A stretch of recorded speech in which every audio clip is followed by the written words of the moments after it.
short amount of time, and I think all the racers are very happy at this point. They're excited to get out here. Like you say, the facility is fantastic, and just the atmosphere of being at this facility on the Visions weekend is just phenomenal. You know, you were talking about qualifying and the sessions that they'll be competing in tomorrow as we watch guys try to get things sorted out here. A couple of them going for some pretty good tumbles. You can see these cars are pretty tough. But as you talked about it, that format, I have to think that the track condition itself will play a role here. If there's some 7 groups, let's say 70 cars, maybe it would be something 70, 80 cars, maybe it would be something less than that. But that first group's going to get a beautiful track. That last group might not get the same track. And it is the fastest overall of all the groups at the end of the first, second, and third qualifying rounds. Yep, you're absolutely right, and that is definitely going to play a part in this. And I know Joey and Aaron have got their hands full for sure, keeping the track watered, maintained, trying to keep it as consistent as possible for all of the groups. But like you say, the first groups tomorrow morning to get out on the track, their track is going to be far smoother and far better condition than I think the track's going to be in the rest of the day, that's for sure. Which, of course, brings it right back to this seating session, if you will. You want to be good here. Man, beautiful job right there over the jump and set up for that right-hander. Yeah, I believe that was going to be Fee-Long Win there. It looks like this group is finished up here. Joshua Vigil looks like he's going to be the fastest, if I'm not mistaken, with 3 consecutive laps.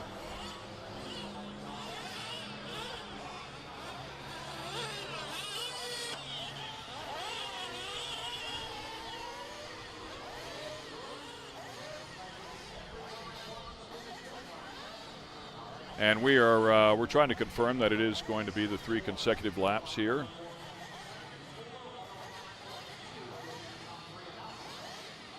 As it stands right now, according to our timing and scoring, Joshua Vigil would be up top. Fee-Long Win would be second. Caden Fuller would round out the top 3. Graham Hill and Blake Everett to round out the top 5. So that will end up that group, and we'll bring our next group out here of Open Nitro Buggy. Heat number 2, as it's referred to. Yeah, it looks like Joshua, they're out of that last one. A combined time there of a 104.4. Fee-Long Win with a 104.7, so only 0.3 of a second between it, and that's only one group of guys into this. Yeah, and an average somewhere in that 21-second lap time or so, and the pros, the Invitational guys, are in the 20s, so really good effort right there out of Joshua Vigil and Win. Of course, we'll find out there's a lot of more cars here to go, and that's how it's going to stack up. We're going to see that ultimate stack continue to change as the rest of the cars work their way in. Absolutely. We've got some big names in this one as well. Camden Lime, of course, Joel Rodriguez, Braxton Coley, Austin Wick, Ryan Days. Live RC's very own Tyler Hooks in this one, Ethan Mechanic, Katie Roxbury, the pit lady and better half for Jared Wiggins, who is in the invite class. We'll see him up very shortly. She's in this one. Trevor Michalesco and Kyle Skidmore. Kyle Skidmore, a name we haven't seen on the track in quite some time. Early 2000s team associated driver. He is coming out of retirement here for this weekend.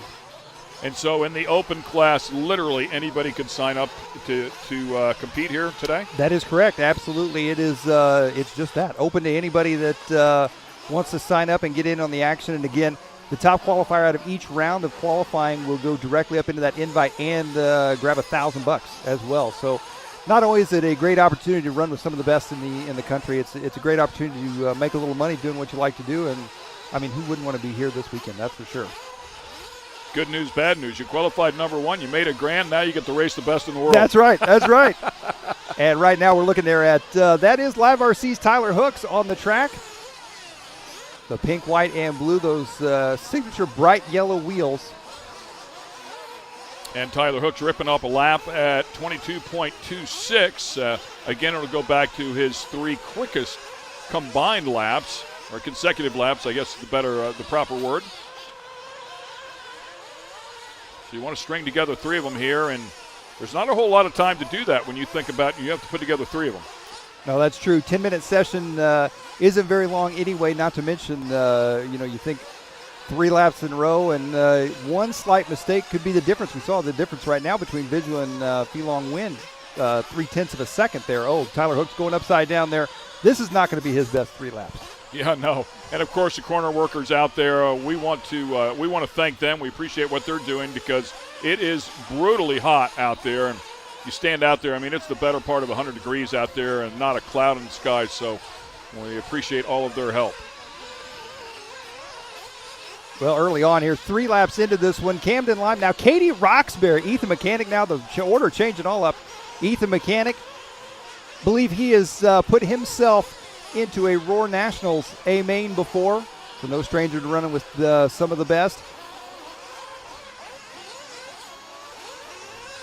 And we watched this that previous group as well. It ended up in a pack. A pack developed, and you've got to deal with all that traffic as well. If you can somehow get yourself clear, find some clean track, and then string together your 3 laps, that would be preferred.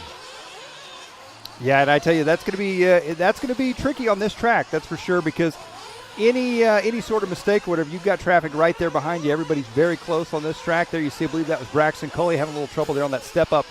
And you can see right after the takeoff, all the loose dirt from where they're landing up on the face and pushing it back down develop. You get caught up in that, and you're going to be sitting there for a minute trying to get out of there. Well, really cool to watch some of these, and this car in particular here. Watch him set up in midair. He'll go off of that first jump. He'll double it, and already put some angle in the car to get ready for the next turn. Yeah, it looks like this is going to be Camden Lime coming down the front stretch here. Lime that time by with a 21.2. And right now, his 3 combined laps, a 103.7.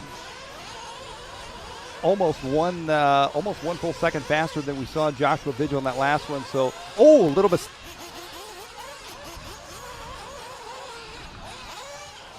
Well, and then just a little bit wide, tag the outside wall, if you will, or big car racing, they'd say the fence, putting that thing in the fence, the tubing here, whatever you'd like to call it, but clearly breaks the momentum. Yeah, he said after that, when I'm coming in for a pit stop, I need a breather. Came in to top off as they come back around here. So Lime right now on top of the board here, proceeding round 1 with a 103.7. Tyler Hooks has worked his way up here in this heat into that number 2 spot. He's got a 105.4. Going to have him sitting 5th overall. Yeah, very impressive run there, and he puts 3/4 of a second on Vigil, so it shows there's a lot left out there if you can put together all 3 laps. And as you had mentioned earlier, the track deteriorating more and more as the groups go on. That surprises me, being in the second group, that he was able to go that much faster in 3 consecutive laps. So a smooth run here for Camden. I think at this point it's going to be hard for any of these guys. Austin Wick jumping up into that number 2 spot here in this group with a 105.3. He's about a little less than 2 seconds off that fast time at Camden Lime right now. I think Lime's going to probably finish this one up as the fastest of the group, and possibly the entire open class here preceding practice. It's pretty cool when you see these guys start putting together a lap and all but mistake-free, and of course that's what it really comes back to here. I think you can get away with some of the track imperfections if you can be mistake-free. Yeah, I would definitely say with the way the track is shaping up, and these drivers are going to be so close, that mistake-free and crash-free and stay out of each other. That's going to be a big one too. I think we're going to see a lot of guys just like that right there, getting caught up in one another. Not necessarily intentional, but as Ty Tessman said on that interview after his run there in the open practice, he said, I think with money on the line, I think racing's going to get extreme, and I think that he is absolutely right on that. I think we're going to see it's always action-packed race when you get these guys together, but it's going to be even more action-packed with a little money on the line, and this is a big show for them. A little more nerves, the intensity raises for sure, and we'll find out what the guys are made of when it's all on the line. It's going to be a lot of fun to watch it all develop. A lot to learn here for me. I'm brand new to the sport, certainly familiar with RC racing in terms of knowing there's some talent out here, and the cars, the vehicles are phenomenal, but to be intricately involved, as they will be here this weekend, it's a lot of fun to watch and learn everything that's going on here behind the scenes. Well, and I said earlier that I thought Camden Lime's seating time was going to be safe there with a 103, but Ethan Mechanic coming around right now, he's got a 103.5, puts him on top of the board now. Yeah, and it's hard to tell, right? I mean, somebody can have 2 of them working and just not get that third one, or finally put that third one together here right towards the end of the session. 3.5 minutes left to go in this particular session with 6.5 already consumed.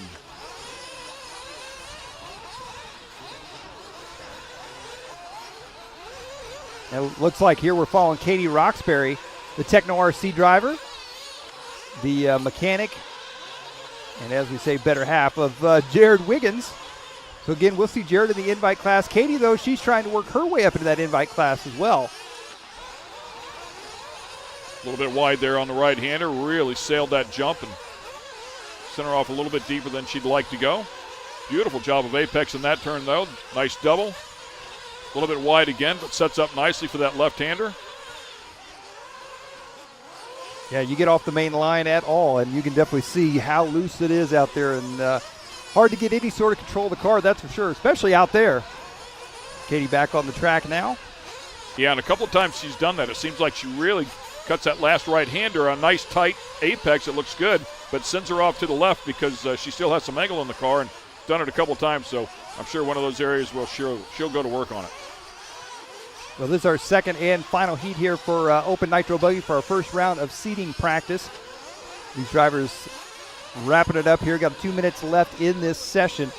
Ethan Mechanic still on top of the board here in this one, a 103.5. Camden Lime with a 103.7. Joshua Vigil out of that last heat that we saw, sitting third overall right now with a 104.4.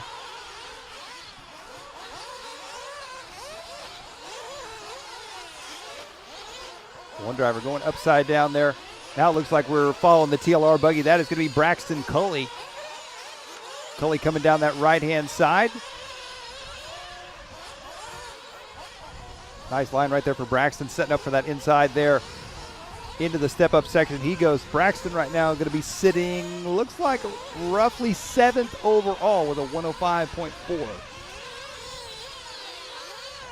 Oh, a big airtime right there, and again, the attitude of the cars in midair, knowing that all 4 of those tires are rotating, they can really adjust how the car flies in a number of different directions. You've got to be very good, obviously, at what you're doing with the controller, but it is so cool to watch them do it. Oh, a little mistake there for Braxton. He goes upside down.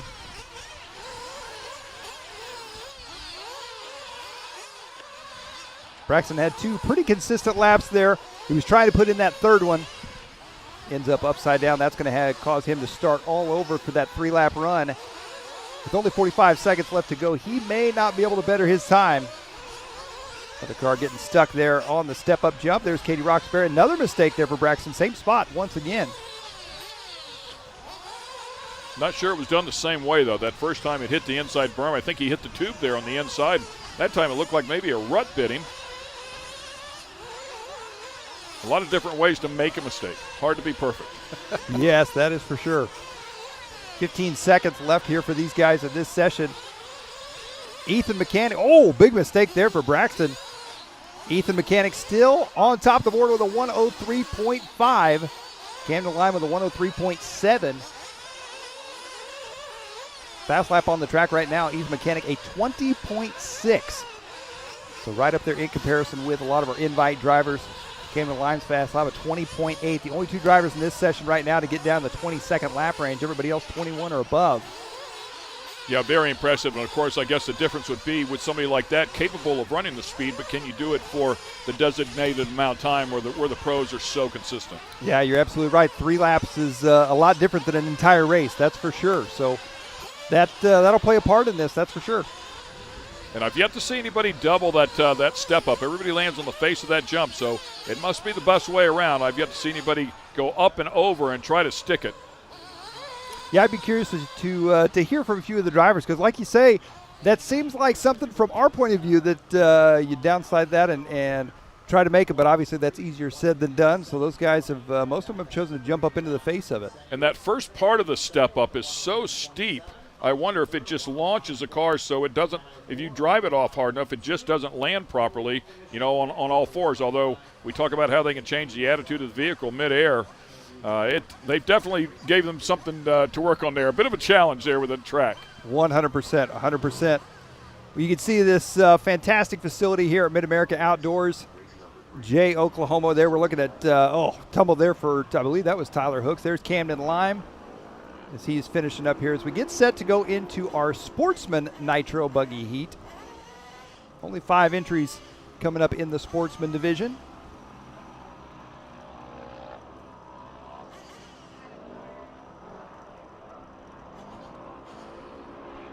And we'll get it over there to Scotty Ernst. Scotty, who you have, buddy?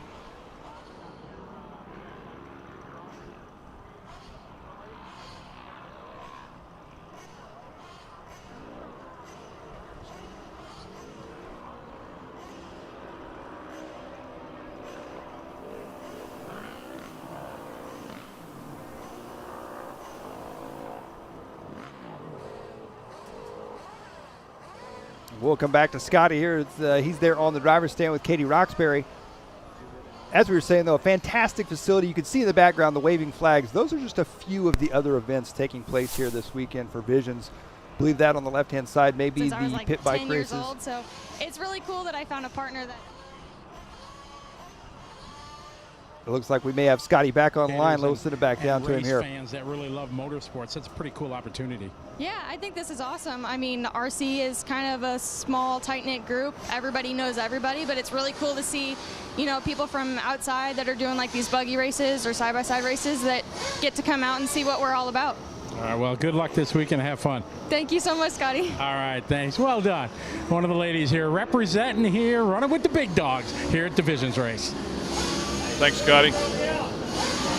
Scotty, extremely talented and very seasoned inside of this discipline of motorsports as we see our next group getting ready to go. As we get them prepped, and just before we send them, we're going to take a quick commercial break here, and we'll be right back. Stay with us.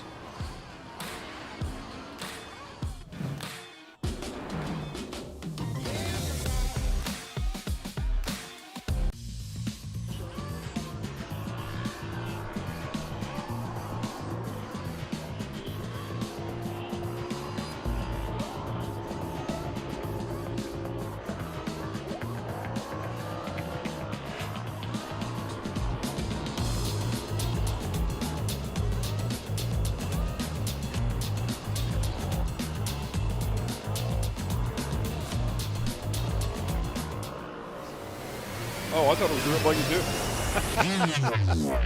Good production.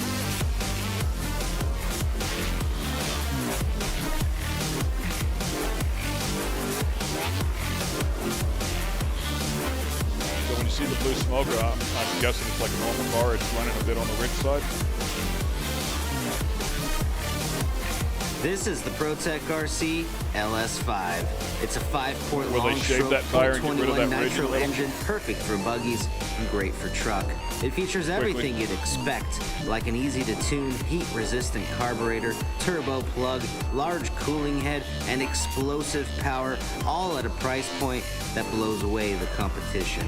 When you need unbelievable torque and gallon after gallon reliability, head on over to A-Main Hobbies and pick up the ProTech LS5.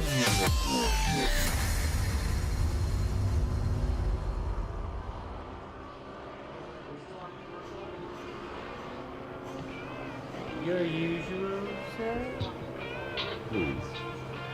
The sound of a 1000cc turbo engine cranking at 8,000 RPMs just got better.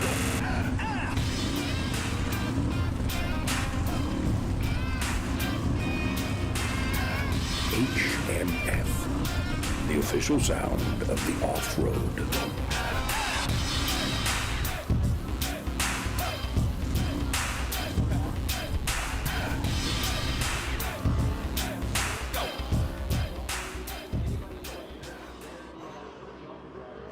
And welcome back to MidAmerica Outdoors here in Jay, Oklahoma for the Visions Off-Road, presented by A-Main Hobbies. RC racing at its finest here in front of everybody.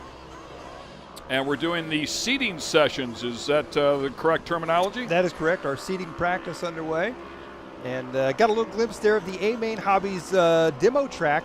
Pretty cool setup they got next to the big racetrack. Allows spectators and kids and adults alike to all come try this out. You know, you can see it in action on the track, but you really don't get the feel for it until you actually get behind the wheel and get to drive one. And they've set up over there a demo track for them to come out and try some of the short course vehicles. Look like they had a mild monster truck over there and maybe a buggy as well.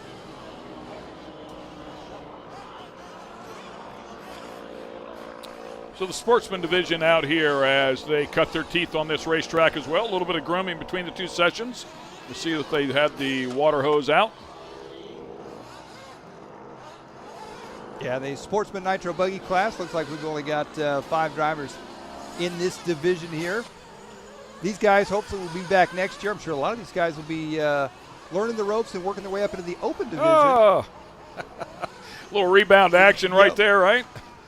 Just like the big cars. I mean, setup is everything. We talked about that a little bit already. And then, of course, where you land on the jump is huge as well.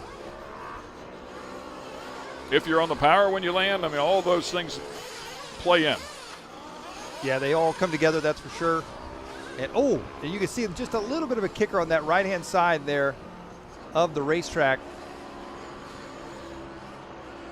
Nice job right there. And so this is a Sportsman division, a closer, I don't know if you want to call them a rookie, but the novice drivers of the group out here. That's correct. This is the entry-level class here for these guys, and they're able to get on the big stage here this weekend as well. And like I say, it won't take these guys long, and we'll start seeing them in the open classes, and who knows, possibly an invite class in the next year or two as well. So it's always good to see the Sportsman drivers out there, and I got to be honest, sometimes some of your best racing comes from the Sportsman classes. Any age limitations? Nope, no age limitation. That's the great part about RC car racing is, you'll see kids from 3 years old out there racing to literally grandpas and great-grandpas and 70, 80, 90 years old. As long as you can pick up a controller and drive it around, you're more than welcome to be out there racing, and the same goes for this event here this weekend. So absolutely no age limitations, and I think that's what makes RC racing such a family sport as well. You get the whole family. You can get mom, dad, sister, brother, everybody involved. And Mike Garrison sitting here alongside Scotty Ernst down there in the pits. These guys are a wealth of knowledge in this form of racing. But let's just say I decide to go out with my son and I want to buy a setup. We want to go racing. What would be the initial investment to be properly equipped, if you will, to come out here and compete? That's a tough call. A lot of these manufacturers now have put together what they call RTR, which means ready to run packages, which makes it super easy it comes with the controller, it comes with the batteries you need, the car's already built, ready to go.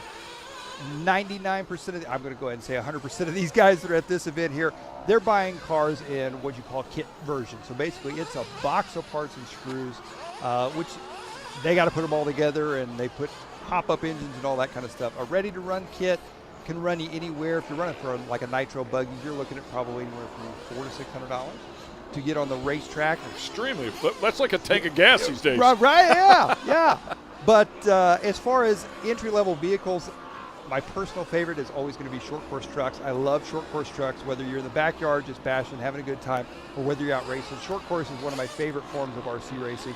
And, there's some awesome manufacturers out there that make some awesome vehicles, Traxxas being one of them. Of course, they're iconic Traxxas Slash trucks. I think they're $189 ready to go out of the box. And a lot of your local tracks, they will run a Traxxas Slash spec class, which makes it even better because there's no modifications allowed.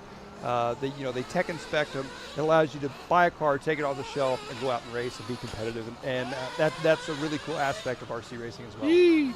Big hit right there. Rumor has it your wife, Brittany Slash Garrison, is pretty good with one of those trucks. She is not too bad. She had never experienced the world of RC until we got together.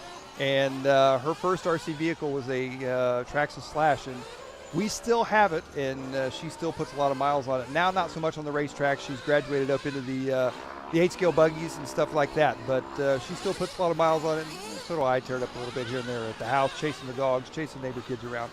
So we still have a good time with it. So a mild investment here, if you will, in the $500 to $600 range to come out here and have some fun. If you want to step it up, you want to run in the open division, let's just say you get good enough to be one of the people that qualify for an invitational. What do you say the investment is? And I know that there's a lot of other parts and pieces, but in the car itself, where would you place it? In a kit itself, just the kit, you're probably looking at $600-700 for just a kit. But then you got to throw in your engine and things like that. So anywhere from, depending on how serious you want to get, you can spend $1,500 upwards to get a serious race vehicle ready to go. And then you also got to kind of factor in there, it's like any form of racing. You got your tires, your fuel. I've always been an 8-scale nitro buggy guy. I know electric buggies really come on the scene, and I will admit electric buggy is a little bit easier because there's not the tuning and all that kind of involved, and You throw a battery in, charge it up, and you're ready to go. But you can't race for an hour long yet on an electric buggy. So I think nitro racing is a little more expensive and a little more difficult to get into than the electric side of it. But either way, you're going to have a good time. So for a couple, $2-3 grand, I mean, you're in here with some good parts and pieces and, absolutely, and ready to rip. And I mean, in the world of motorsports, that is just peanuts. Of course, that's a set of tires in most cases on a big car. So that's really great. And I agree with what you said before. I mean, the fact that you can do it at any age, can come out here and have some fun. It just makes for such a great environment to bring the entire family out here. Oh, absolutely. And you mentioned that I've done a little amateur side-by-side racing myself, and just the few parts that we broke would add up to multiple full complete RC cars. So it makes you feel a little better whenever you go back to the RC track and you break a front suspension arm or something, and it's only $14, $16 part. Yeah, well, I mean, even a mild investment in the side-by-sides, as you well know, I mean, you quickly approach $20,000 very easily when you roll it inside of the truck. So very easily. Or inside of the trailer, I should say, yeah, before you start breaking parts and pieces. So this is a great way to go out and compete against a worldwide platform and find out exactly where you stand. I love it. Yeah, the other neat part about it is obviously there's different genres. Here this weekend, obviously we're running the 8-scale classes on an off-road format, but there's RC racing for indoors on carpet with sports cars, touring cars. There's indoor 10-scale buggies that are all electric, and it's more kind of gives you more of a supercross vibe. This is kind of gives you an outdoor motocross. It's rough, it's gnarly. Indoor supercross, it's tight, it's high grip, lots of jumps, very precise. This is kind of like a boxing match out here, and that's more of like a ballet for those guys. And most of these guys in your invite do both. So they'll go back and forth, and throughout the wintertime they'll run the indoor stuff and 10-scale, and outdoors they'll run 8-scale in the spring and summertime. And it's amazing what these guys can do. But there's a lot of different ways to get into RC racing, and even if you're not interested in racing, if you're interested even in the RC rock crawling, and they've got RC Polaris Razors now, so you can get into just about anything you want. Drag racing. Drag racing is huge. Yeah, it's awesome. There's something there for everybody. Boats. Whatever it is that you want, airplanes. I mean, the world is wide open. It's your oyster, if you will, if you want to go play with RC radio-controlled vehicles, RC vehicles. It was funny because I was talking to Scotty Ernst a little bit earlier, and we were talking about RC drag racing and how it's really come on the scene the past couple of years. And a family member of ours, my brother-in-law, is a big drag racer, full-size drag racer, and they were headed out to a big race. He had a buddy that was going to go with him. And he said, "Hey, man, I can't go." And he said, "Why can't you go?" And he said, "Well, I found out there's this RC drag race that pays a little more money. So I'm going to go to that instead." So sure enough, he didn't go to the full-size drag race. He said, "I'm going to try and make a little more money and race my RC car instead." If it pays any money, the amount of money that he would save is going to be better than what he would have went and spent, But that's right. Yeah, pretty cool stuff. I know all the guys in the Northeast are up where the winters get cold. They all park their cars, obviously, call it in October, and they all go indoors. Yep. And the gambling is just as vicious. That's right. That's right. Well, on the track right now is our Sportsman Nitro Buggy group. Got about 1 minute and 5 seconds left here in this group. Believe this is Billy Womack that we're looking at. Doesn't look like Urban Robinson or Sistrunk is out there, so we may only have 2 in our Sportsman Nitro Buggy division. Out there ripping off some laps. They're trying to get some consistency out of this track, and we've seen these cars not fly quite as good as those open cars and stuff in the nose, a few things. So just different things that you would expect out of a Sportsman division. Yeah, Billy working his way around here. It looks like Billy's time is a 118.7. We were looking at in our open division. I think they were down into the 104s. So a little bit difference in 3 consecutive lap times, that's for sure.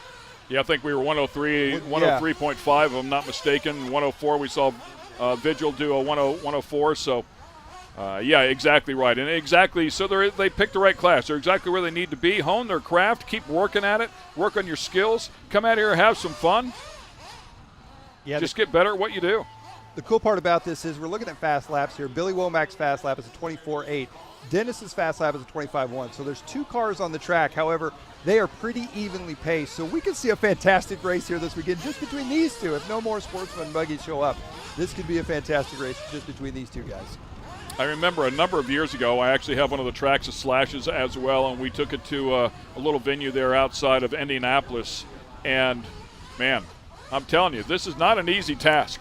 You know, it's like, you know, patting your head with one hand and rubbing your stomach with the other. You know, I mean, you've got to be able to run that controller with you know, both hands and do what needs to be done. It happens very, very quickly. It's a lot easier as you watch it than it actually is to do. You know, I mean, as always, the good guys make it look easier than it really is. Yep, absolutely right. Absolutely right. It's always interesting to watch because before you'll be in a race, you'll watch some guys like the invite guys, and you'll think, okay, I got this, I'm ready to go, and you get out on the track, and it's just totally different. It's way more goes into it than you realize. That's for sure.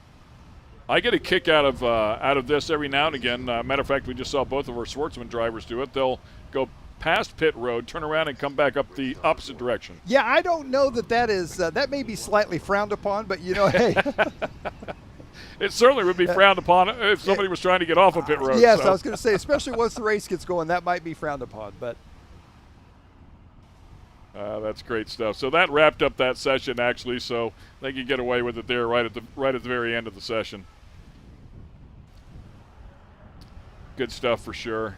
Glad they came out here, and we'll let them duke it out tomorrow. Hopefully we get the other 3 competitors in the Sportsman category out there to play with them as well. You talked about the little test track that's off to the side. If you're here on the grounds and you're watching, wander over here to the RC track, and you can go out there and have some fun with some of the demos. Scotty is busy here once again. Thanks, Ken. We're down here with Billy Womack, who just got done with his seeding round for Sportsman. Tell us a little bit about your run, Billy. Just a normal run. 2 minutes to start Track's starting to get a little rough. They're doing a really good job trying to keep the dust under control. Other than that, we'll see how it goes. How long have you been racing RC? A little bit over a year. What was the thing that got you interested or said, you know, I'm going to try this? Well, I've always done rock crawling with the big rigs like you see out here, but I went in building crawlers and at GS Hobby there in Barling, and Creed was there to help me.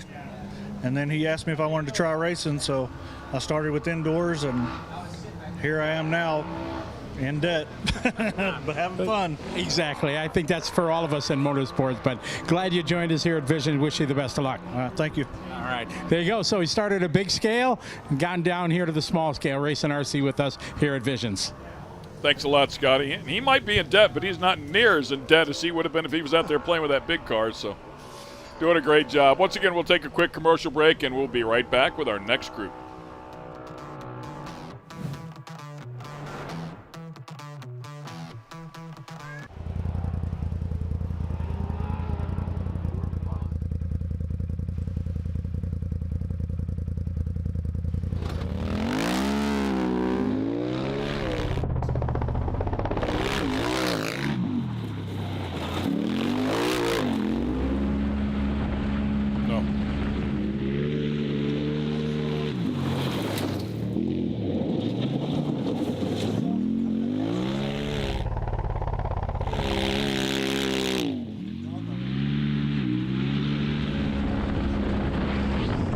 Oh, the transporter was electric. That was the side-by-side? Oh, really? Oh, I didn't know they had one.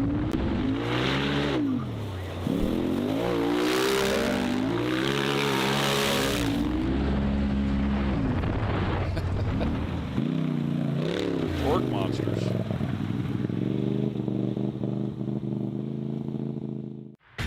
Here we are, 20 years later, with, still making horsepower, still increasing Miles performance, Cheek, and still Chuck making Cheek, that West official Coast guys. off-road They sound. won a championship as well out Now, there. They've been we're around it stretching for a our long strengths time. and reaching out for more, utilizing our experience with the strength of American steel to fabricate an entire line of HMF equipment designed to protect your ATV or side-by-side so you can stay focused on what's ahead.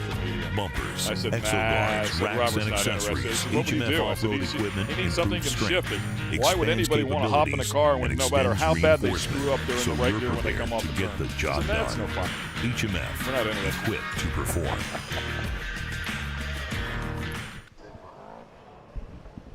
And once again back here at the RC track, RC Racing at Visions Off-Road, presented by A-Main Hobbies. A-Main here, by the way, with a beautiful display. You can come over and take a look at some of the vehicles that we were talking about. We come to our next division here, or go back to the open division, I should say. This is e-buggy, if the screen is correct, so this would be an electric-powered car.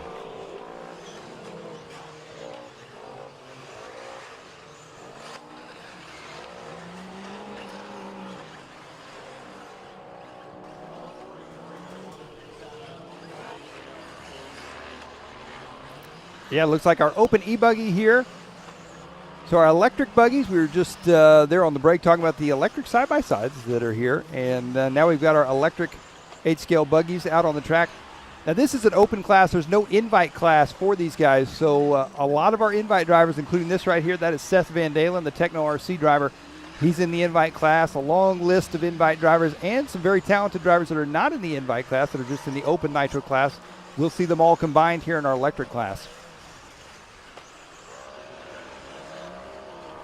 Yeah, great way to get some more seat time, and that's another great option here in this form of motorsports. You can run 2, 3, 4 different divisions in any given weekend or any given day as far as that goes. And if you look at the accomplishments from some of these people, like a Seth Van Dalen, who can come out of a weekend with 3 podiums in 3 different categories. Absolutely. Seth is no stranger to, you'll see him running a nitro buggy truck, electric truck, short course, you name it. Seth will run it. The same with most of these guys on this list, to be quite honest with you, as they start working their way around. It looks like Jared Wiggins is going to be on top of the board right now, 3 laps into this one. Keep an eye, though. There's Jared Tebow. Jared Tebow, Techno RC driver, multi-time 10-scale IFMAR world champion. He is still missing that 8-scale world championship title on his trophy shelf. However, he's wow. Hooked a rock right there. I mean, just dug it completely out of the track. Yeah. So cool to watch. I mean, what a massive difference to see this class come out here after the Sportsman's, as this is what they aspire to be. But watch how the vehicles work and watch how they're driven. Is just like the big cars. And there goes Seth. Seth checking up just a little bit, pulled off to the side there, letting his teammate Jared Tebow go by. Tebow trying to put in some clean laps here. Jared seems to really excel over the years on rough, gnarly, blown-out tracks. So we'll see how this weekend works out for Jared. We'll see how the track ends up going. If the track continues to get rougher, I think regardless, he's going to be a threat in that invite class. But this may be just his kind of racetrack. We'll see as they work their way around here. He's leading this heat here for e-buggy. Yeah, threatened to retire and got hooked up with Techno and then decided to jump back into the game and has done a great job and revived his passion for the sport, if you will. Been doing it for some 18 years, and again, another car landing right there in that same spot. Yeah, Tebow working his way through the infield there. Yeah, Tebow has worked out we were talking about that a little bit earlier as well with Scotty Ernst. Tebow's worked out a fantastic relationship with Techno RC, and really brought his career kind of full circle, come back on board, and we were all sad, and we all had heard rumors, that this was going to be his last year, and that was several years ago that it was going to be his last year. So he is still going strong, and good to have him out here for sure. Handful of ranked events so far this year, 12 events, and currently ranked 6th in the world. That's pretty strong, man. Looks like he's coming up there. I believe that is going to be Tanner Denny right there, the S-Works driver. Really cool to see them. It's so easy to get involved when you get close to another car to make a mistake as you start watching that other car, but that's where the pros really shine. Yeah, keep an eye on Jared Tebow when he comes back around to the step-up section on the infield. Tebow, one of the few drivers we've seen actually jump up and over the top of that step-up jump, but he's doing it with the electric buggy. I'm interested to see if he'll do it with his nitro buggy or not. It may have that instant power of the electric buggy. Oh, he goes to do it that time, and it bites him. Yeah, curious to see how this develops, and of course, as soon as one does it, it's a snowball from there. Yeah, that's exactly right. It can be done. Okay, we were waiting for somebody to do it. Just beautiful. It's just so cool to see these cars and what a difference the setup makes. There's another one, and that's what I was afraid of. You can see him clear that second jump on the step up, but you ultimately almost land a little bit too deep in the corner. Yeah, as they work their way on the right-hand side, I believe it's going to be Tanner Denny and Mason Fuller. Mason Fuller, the HB Racing driver, a young up-and-coming racer. And right now he is on top of this heat with a 102.8. Wow. Fast 3 consecutive laps there. Jared Wiggins going to be sitting in second, Van Dalen third, Tebow in that number 4 spot here for this heat.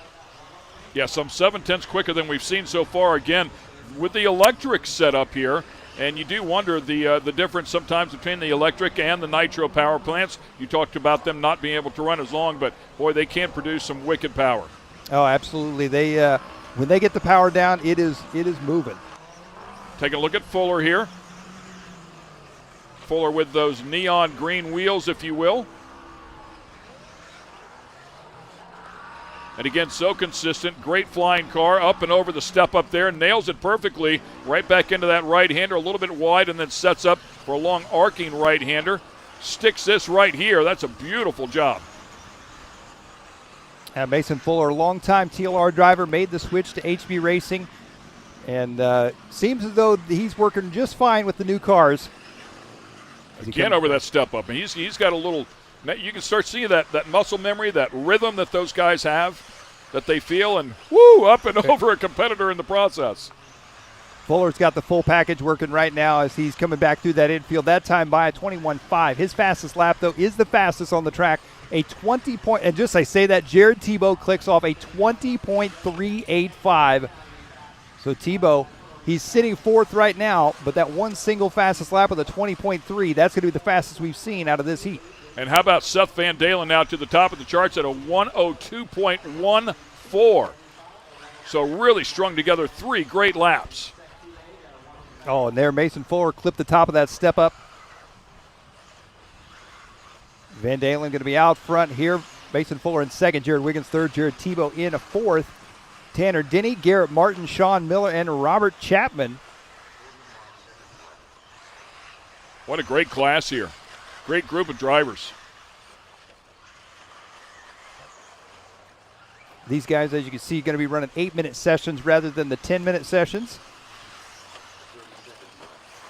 5 of the 7 out there on the track in the 20-second zone. Jared Tebow with a 20.385, I believe, quickest lap we've seen all day long. Here we're looking at Mason Fuller as he works his way onto the backside of the track once again. That orange, yellow, and blue buggy. Again, that hole on the back straightaway off the landing of that double, it is getting bigger and bigger. Yeah, right where those guys land, especially if they want to apex that turn perfectly. So everybody making their adjustments to get around that hole as well, and something they have to do, right? You have to deal with the ever-changing track conditions. Yeah, and I think by the end of this weekend, we're going to see a completely different racetrack than we're looking at right now in terms of conditions. As we talked about before, if you missed it, as we work our way down to the end of this session, just 30 seconds left to go. But it is extremely hot outside, the better part of 100 degrees, if not 100 degrees out there directly on the track. And, of course, the crew doing their best to keep this track in a good shape, watering it down between the groups. But, boy, it just does not take long in this extreme heat to soak it up. I think most of the water coming out of the end of the hose is dried up before it ever even hits the dirt.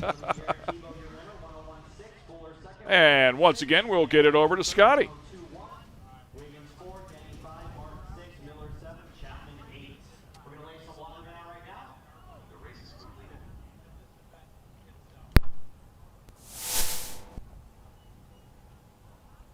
We're back now. Up next. Thanks, Ken. Number 5. We're not talking to any drivers right now, but we're talking with 2 gentlemen that are absolutely crucial to the success of this race.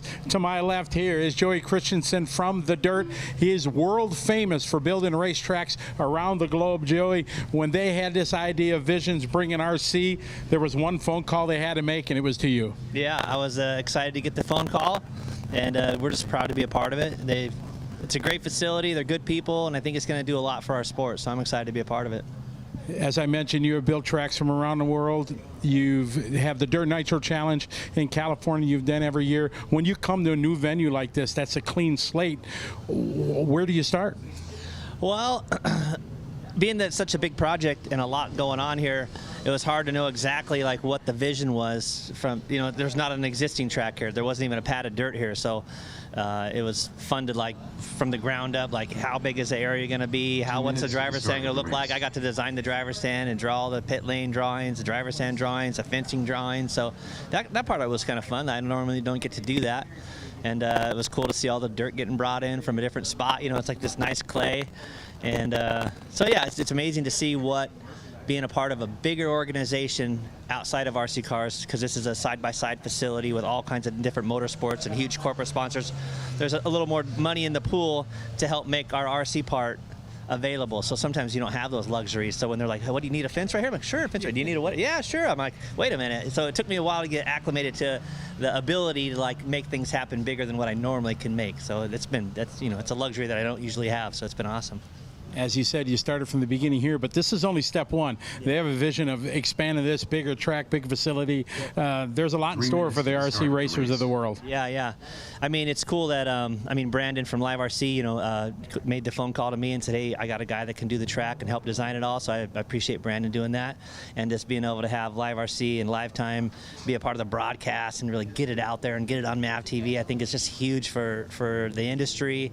And I know that these people want to get me involved more in this track to have more races throughout the year here, and so hopefully I can come here and expand the track, expand whatever we need. They want to see what my vision is and how we could make this a better facility and how we can move forward to getting more racers to come out to this. So I'm happy to be a part of it, and it's awesome that you guys are covering it. I think it's going to be great. It absolutely is going to be great. You're the name, you're the face of the dirt and the DNC and everything, but this guy over here to my right, he's it wouldn't be one of this without him, is it? Oh no, I mean, like, Aaron's just he wouldn't have to do anything, just smile and have that personality. Like, that's enough energizing to keep us all going. Not only is he a fun, positive, guy, he's just an expert in every field. I made him business cards, and it just says Aaron Webb, expert. And people are like, what do you do? And he's like, what do you need? Right, so yeah, Aaron, we've been friends for 30 years. He's a great dude, and he helps keep the whole thing positive and happy and motivated, and he's just a great dude. So yeah, I'm glad to have him on my team. How you doing? Keep it moving over here. Well, expert at everything, as he said, 30-year friendship, and it's easy. Every time I see you guys, you're smiling, enjoying what you do in life. Being a part of this is so much fun. It's easy to have the positive attitude when you're working with guys like you and Live RC and all the racers, and we all get together, and it's the same every time. Everybody's just doing their best to do their thing, and how could it not be cool when you're here with all your buddies and you get a chance to see them in all these different places and put on an event like this? It's amazing. It's fun. It absolutely is, and great to have you and Joy and the Dirt crew here. Guys, it's so many times in events, it's the guys behind the scenes that make it happen, but here at Visions for the Track, it's these two guys, Joey and Aaron, making it happen. Yeah, baby. Great job, guys. Thank you very much for what you do. Track looks awesome. Nothing but good things is all we have heard about it. I know when I showed up and saw it there, it looked awesome. Look at the big air out of that one during one of those replays. And, of course, watching it here on the screen, it's a thing of beauty for sure. We're going to take a quick break here one more time, and stay with us. We'll be right back with more RC action.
And once again, we welcome you back here to the RC track at MidAmerica Outdoors. We're in Jay, Oklahoma, about an hour outside of Tulsa, as we come back to one of our seating sessions here. Again, open e-buggy, so electric power plants. And Mike, this one loaded up as well. Lutz inside of this one, Mayfield in this one, Rivkin inside of this one, Ty Tessman, and Pavitas also inside of this one. I mean, we're talking about some of the Invitational, a handful of the Invitational guys in here ready to play ball. Yeah, this is definitely a stacked heat here for these guys. And it's going to be interesting because that last heat we saw some very fast times coming around. And Jared Tebow right there at the end of the last one with a 1:01 combined consecutive 3 laps. He cranked it off there right at the end of the open e-buggy session. We'll see if any of these guys can top that time. I tell you what, this track surprisingly is getting just faster and faster and faster. And you see a little water's been laid down on the track, and they'll give them a little more traction here, at least for a little while, till that sun dries it up. Yeah, if you take a look at the top two of Tebow and Fuller, separated by a mere 17 thousandths of a second. So if you're wondering how close it gets, I mean, every ounce matters here. It's extremely tight. And the players inside of this category, Cole Ogden, another Invitational guy, also very, very capable here. So they're down in the 101s, the mid-101s for their 3 consecutive lap total. Yeah, and that's Cole Ogden we're looking at right here as he comes around for his second lap. Ogden that time by with a 20.8 here on lap number 2. Yeah, cased that jump there, and we saw a number of guys clearing that step up by the end of that last session. We'll see how that develops here with this group as well. Keep in mind they did water down this track. We talked about them grooming the track, so actually might take a couple of laps here for some of the turns to come in, and he goes for a tumble. Yeah, I think Ogden pulled off to the side of the track there, kind of tried to regroup himself, and he was looking to put 3 consecutive laps in there, but as he took off, he tumbled his way across the scoring line there. So this may not be his best lap. Yeah, and I would think that these guys would set up for more of a dry groove, a blue groove, if you will. You can see a couple of those turns. They put some water down to take care of the track, but they'll be slick here for a couple of laps. So eventually things will set in and dry out, and they'll go back to that blue groove. And I'm sure that that's what they've set up for as they watch the classes in front of them. Well, looks like already early on here, just watching the few practice sessions we've seen so far, Ryan Pavitas is going to be a driver to keep an eye on this weekend. Ryan, obviously the son of legendary IFMAR world champion Mark Pavitas, and Ryan has really stepped up his game here over the past year and is really making a name for himself. And right now he is topping this field 6 laps into this one, and right now he is sitting 3rd overall in seating here for open e-buggy with a couple more heats left to go. Still a lot of time left in this one as well, but I tell you what, Ryan looked good with the nitro buggy, and he's back out there looking very strong here with the e-buggy. Here we're looking at Ryan Mayfield, of course, another contender you can't count out. Ryan Mayfield on that top 25 rankings list at the top, and he's just looking to add to it here this weekend. Yeah, nice job right there, right underneath the competitor there. Apex that turn beautifully, and I agree with you. It's funny how some drivers just will adapt to a track immediately, and Pavitas certainly has done that. He feels very comfortable out here, hence the time, and I'm sure would love to step up and get on top of the podium at one of these prestigious events like this. However, this guy will put it together pretty quickly. All said and done, will be a threat. Yeah, the other thing for Ryan Pavitas is he is obviously, with his dad being Mark Pavitas, he's no stranger to the professional scene, the professional side of RC and racing with the top pros. But he's been doing a lot of racing there in Southern California and running the JBRL series. And he's had some big success here recently with those races. And, a lot of those may not seem like something of a Roar National, something like that. But what people don't realize is that a simple JBRL race, you're looking at 200 of the fastest drivers on the West Coast, and that includes some of the fastest drivers in the country. Mayfield, Cavallari, a lot of those, and Ryan has won a few of those here recently. Yeah, and absolutely all of that seat time has to really play to his favor, just to constantly be out there, and then, like you say, be pushed from a high level of competition makes you even better. And this is Ryan here that we're watching, Ryan Pavitas, as he works his way back around onto the front side. Still leading this group right now. Ryan Lutz has worked his way up into that number 2 spot. With that said, we've yet to see a 3-lap combination get any better than Tebow. And right now we got Ryan, and Ryan. Your top 3 here in this one: Pavitas, Lutz, and Mayfield.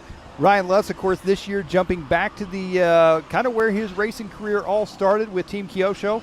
He's had some changes in between, but after many years, he is back with Kyosho, and looks like it's working well for him right now. Yeah, as I was trying to get up to speed on this style of racing here, I noticed it's not a bad thing if your name is Ryan. It seems like you're a natural.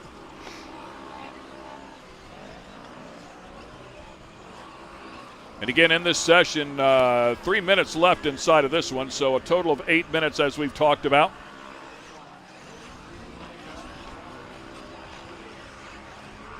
Mike Garrison sitting alongside, helping out, extremely knowledgeable in this event. Of course, Scotty Ernst down there covering the action in the pits as well. A couple of guys getting together right there. Something to take note of is a lot of these guys, especially like we're looking at Ryan Lutz right here, these guys don't normally have a lot of crashes. And I think this weekend we've seen more out of them here in practice, just because this weekend they are pushing so hard, and they are going, as in the words of Ty Tessman, they are going extreme this weekend. So I think we're going to see a whole nother level of driving out of a lot of these guys that I don't think we've ever seen before, and I think they're going to be pushing the envelope anywhere and everywhere that they can on this racetrack. Yeah, and curious to see how Ryan Lutz ends up here. He was second at the DNC in Pro Electric Buggy, fifth in Pro Nitro Truggy, so he's certainly good with these electric cars as well. Currently ranked 28th, solid player.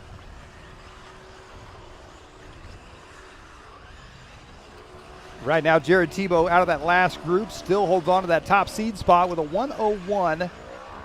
Mason Fuller with a 101 as well. Ryan Pavitas here in this one still leading the way with a 102 combined consecutive 3 laps.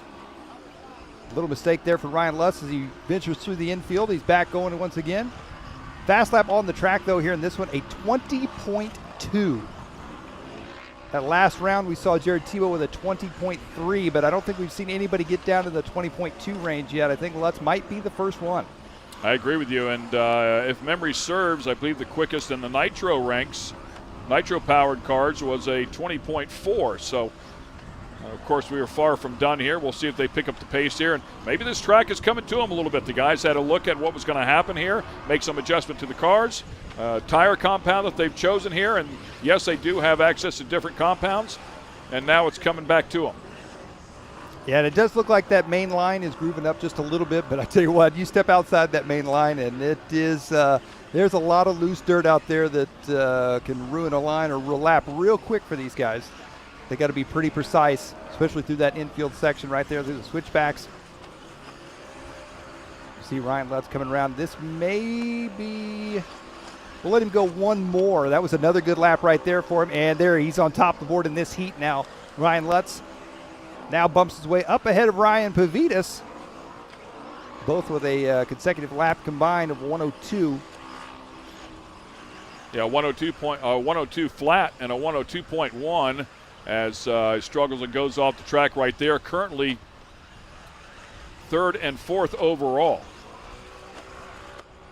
Ryan coming off the track in a weird way there. Looks like maybe may have had a steering issue. Something happened there. He came straight off the track. A weird spot to pull off.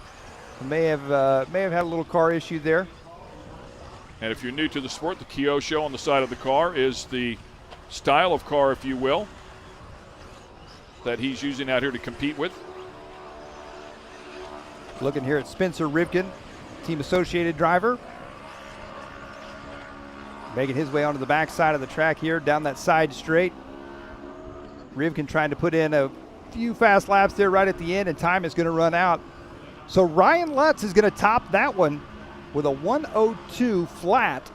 That is going to put him 3rd overall as of right now here for this round of seeding for Open e-buggy. Another heat to go coming up next. And how about Cole Ogden right at the very end of that one? He jumps up into 2nd place for this particular group, and 4th place overall, a 102.04, 102.02 for Ryan Lutz. Again, oh so close, and Pavitas, 102.1. What a great group of competitors. Yeah, some very, very, very close racing here between all of these drivers. Again, that is a 3 consecutive lap time. And that's how they base this session, their seating session. And some quick highlights there once again. We'll see if Scotty has somebody to talk to in just a couple of moments. That will wrap up that session. We'll have another Open e-buggy session here in just a couple of moments.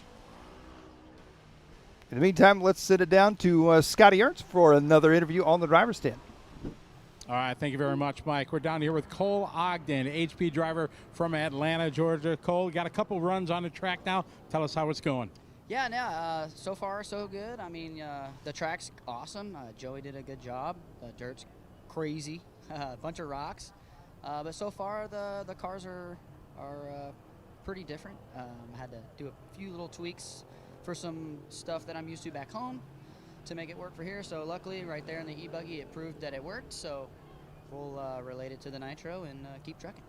Cole, you've been around for a while. You've traveled around the world racing everything. This is an amazing opportunity we have to showcase the hobby that we all love to thousands of race fans here at Visions. Yeah, it's awesome, man. I mean, this is what RC's always needed. I mean, yeah, money's great, but I mean, this is the spectacle of racing. Well, this will be 30 grand. I mean, that's pretty crazy, man. It's just gonna make RC. I think it'll bring a lot more people into the industry. Like from the outside looking in, they're like, wow, these guys are playing with toys, making this much money. So I think it's definitely a good thing. Hopefully, more races in the future end up like this. Obviously the money, but the live broadcast is amazing. I mean, we've never had that before, so it's pretty cool to see. And you guys are doing a pretty kick-ass job. So. Well, always good to see you. Best of luck. And his shirt says it all, folks.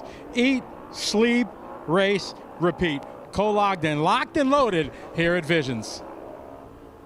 Awesome stuff. Thanks, Scotty. Thanks, Cole. And congratulations, Cole, on a great session right there to fall into 4th overall, 2nd in that group. Solid effort for him right at the very end of the session. Once again, we'll take a quick break here, and we'll be right back with more radio-controlled action.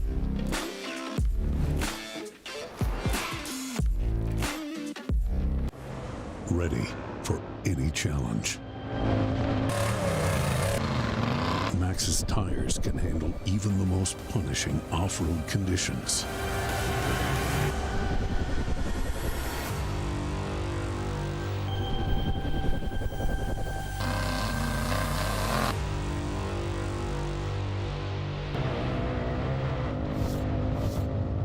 Maxxis tires.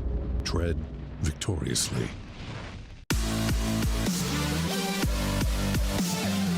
Why do racers from around the world shop at amain.com Performance Sports and Hobbies? Because winners and world champions shop with the best. We have the hottest new racing kits on the market and the parts and accessories you need to make it to the A-Main. Your competitors already shop with us, shouldn't you? Find out why we're the world's #1 source for the gear you need to make it to the podium. Join the race. Log on to amain.com today. amain.com.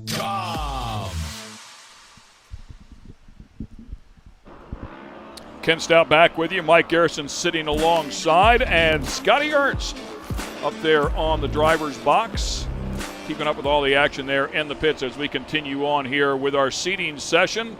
Open e-buggy session once again, 8 minutes in total, as we bring out some of our players, including the young, is it Phi Long Nguyen? Yes, Phi Long Nguyen. So we'll find out how he does, one of the youngest competitors out here, and did a great job a little bit earlier in the open class with the nitro car. Yeah, he has come on the scene very, very strong here, and is possibly one of the up-and-coming drivers that we could see run these guys down for a national, if not a world championship title in the coming years. I mean, the amount of talent that little guy has is pretty amazing, that's for sure.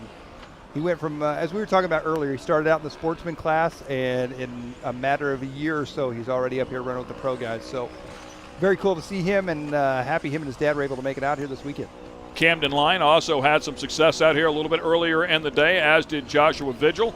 Joshua Vigil out here in this particular session, so we'll see if they can parlay that into the electric car that they're competing with. Again, a number of the same drivers competing in both categories, both electric and nitro.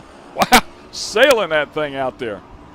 Yeah, and I believe that's going to be Fee there that we're following right now as he's working his way through the infield section. Caden Fuller, the younger brother to Mason Fuller, who we saw Mason Fuller out there earlier. He is currently sitting second in this class. as of seeding here for this round, just behind Jared Tebow. So we'll see what Caden's got here for this one. Joshua Vigil back out there. Another aspect to this sport that we've not talked about, I mean, at least for me, I just thought that the driver did everything. I thought the driver was down there on pit road, would bring the car to the pits, refuel it, send the car back out, but it's not the case. They have mechanics. They have people that help them out on pit road. They sure do. It's just, it's basically a scaled down version of if you could combine a little bit of everything from IndyCar to Formula One to off-road truck racing to motocross all into one, then you pretty well have RC racing. But it's definitely a team effort, whether it be, you know, you're driving for a professional team or whether it just be your family and friends. There's a lot of help that goes into it and helping one another, and I think that's part of what makes it such a close community as well. You know, we're all competitors, but at the same time, we're all friends off the track and always willing to lend a helping hand. Of course, as we get into our races, they will be a good bit longer than the 8 minutes scheduled here for these sessions, and that will involve a pit stop. That's why we bring it up and talk about it. We'll have a very exciting race format come Saturday for our Invitational category, as is the Opens. So we look forward to some of the strategy that goes on, and we talked about it before. You just mentioned IndyCar and Formula One car, where there is a strategy. If you're going to have one pit stop, do you do it early? Do you do it late? Maybe if you're in the back of the field, you do it early, and you find yourself some clean track. Try to rip off some good, clean laps with no traffic around there, and see if you can come out on top and undercut them, if you will, you know, for the guys that pit towards the end of the race. Yeah, I think in our Nitro races tomorrow, I believe they're going to be 10-minute qualifiers. I'm going to bet as hot as it is, we've got a few guys. I mean, every once in a while you'll get an Adam Drake or two out there that'll make the 10-minute runs. But as hot as it's going to be, I got a feeling everybody's going to have to pit at least once. And like you say, pit strategy is going to play a big part in it, especially on this tight of a course with that many cars on the track. So it's going to make the exciting show even more exciting.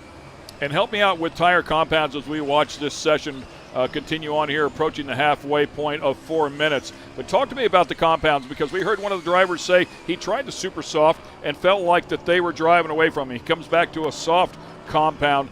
Can these guys burn the tires off of one of these things? Oh, absolutely. I tell you, especially with the Nitro cars and the longer main events and stuff, you can go from a fully treaded tire to an absolutely bald tire in the matter of one race, you know, especially depending on the different compounds. And that's something that these guys have to think about as well is, you know, one compound may work a little bit better, but if it's a softer compound and they can't keep the tire together and the tire goes away towards the end of the race, maybe it's better to start out with a little bit harder compound.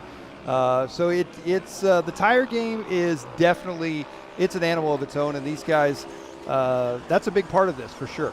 And you had also mentioned not just compound, but tread design itself. There's a lot of different options here that everybody has to choose from.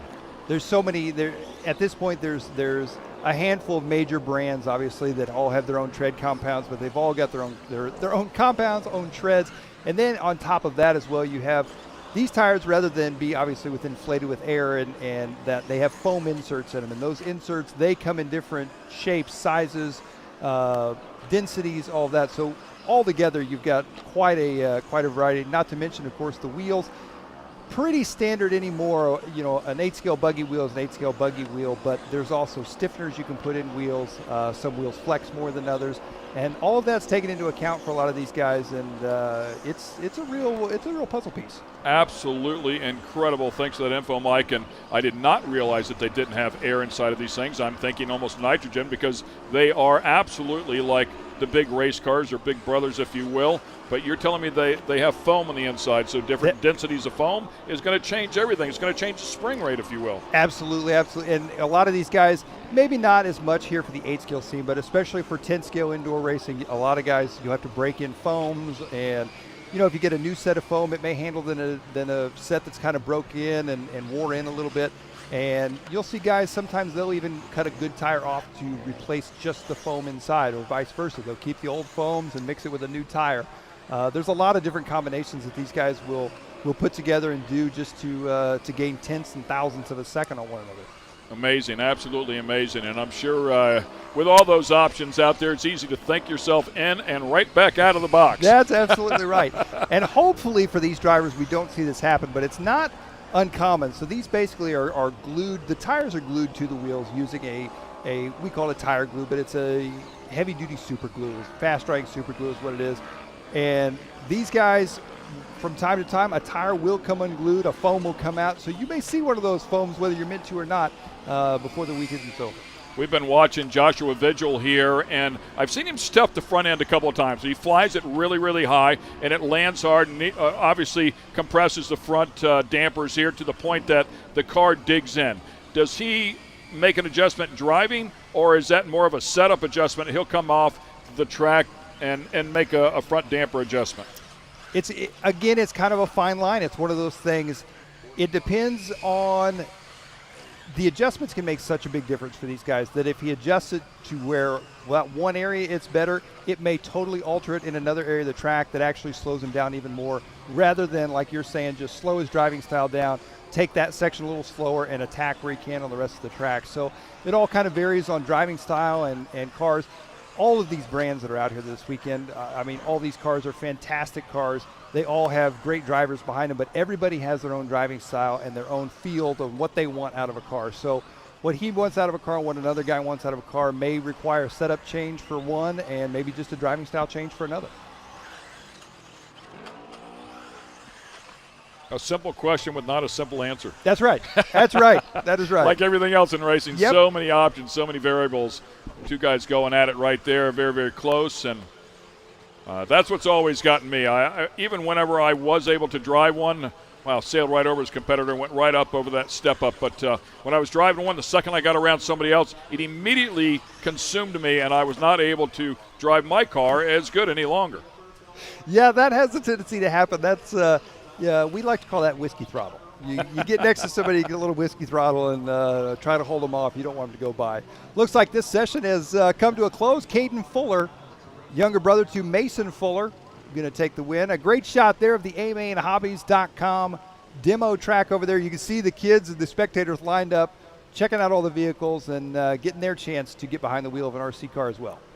Couple of highlights here as Scotty will gather somebody up for us to talk to there, but that effort by Caden Fuller, good enough to put him 10th overall at 102.77. Yeah, Jared Tebow right now still holding on to that top spot. Felong Wen, we were talking about him, the young competitor, does a great job as he was second overall in that particular group. Ends up 12th overall in terms of the 17 qualified and open e-buggy.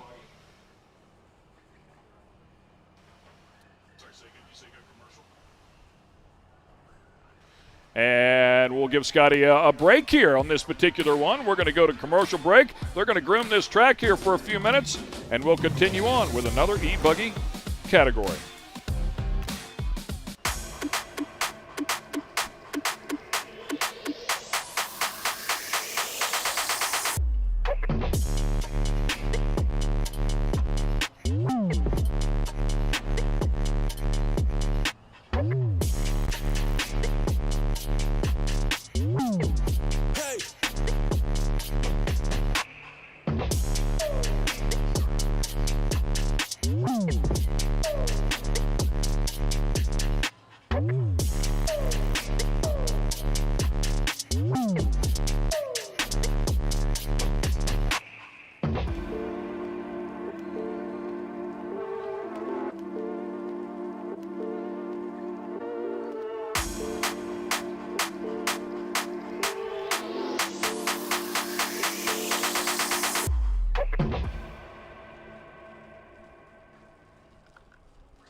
Upgrading. It's what we do.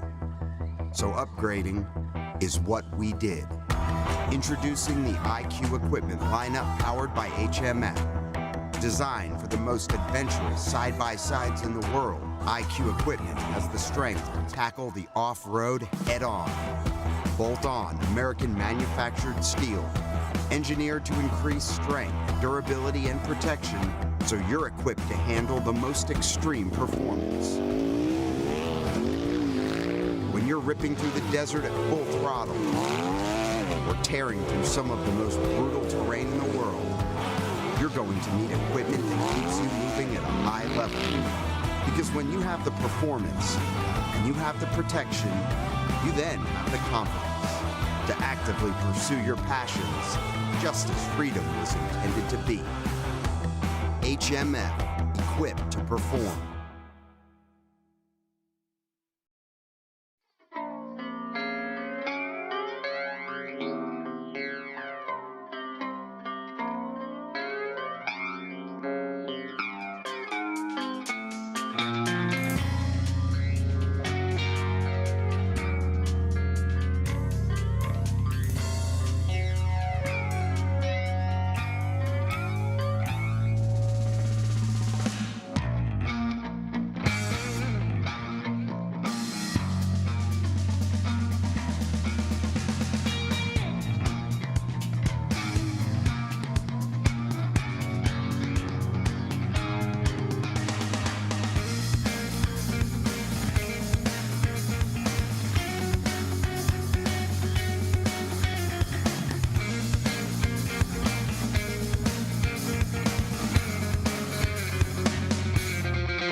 And once again, welcome back here. Nice little breeze out there, albeit very hot. I'm sure they enjoy a little bit of moisture as we take a look at that little demo track. You've talked about it a couple times, so if you are here on the site at MidAmerica Outdoors and you want to drive an RC car, come on over.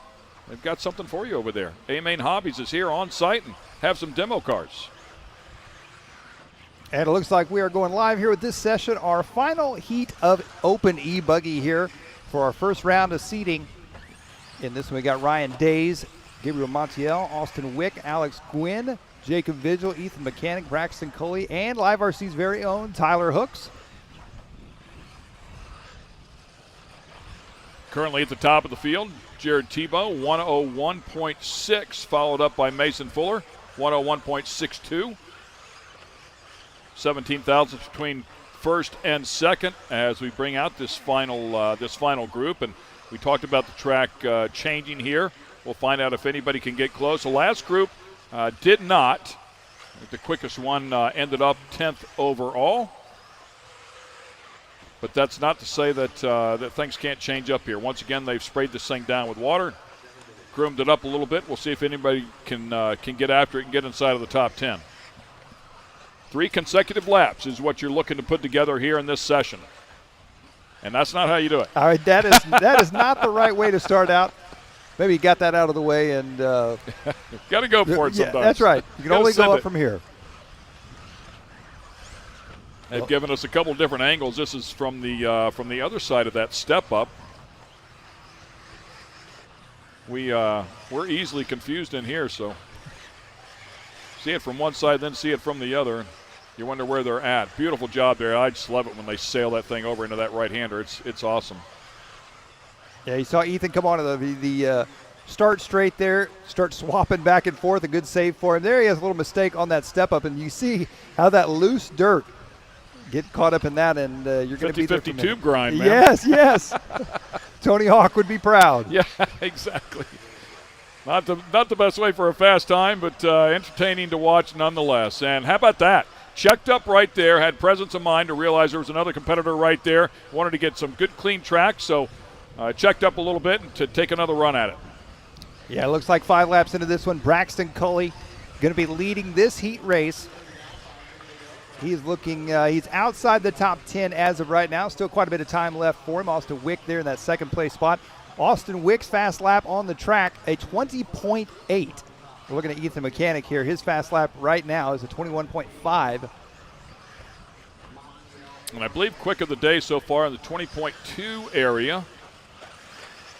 So some room to grow there, if you will. And again, got into another competitor there and then out into the wall. And we'll take a look at Hooks here as well, Tyler Hooks. Tyler Hooks currently sitting third inside of this group. Fast lap time, 21.34. Actually has the quickest lap of the group.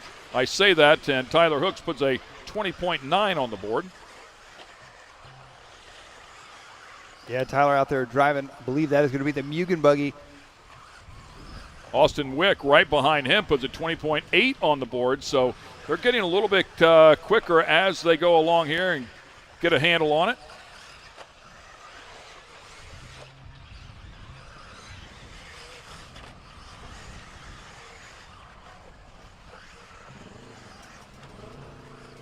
Again, working that step up. And we saw some guys a handful of groups ago, almost the entire group was clearing that step up. We've really not seen that happen since that group.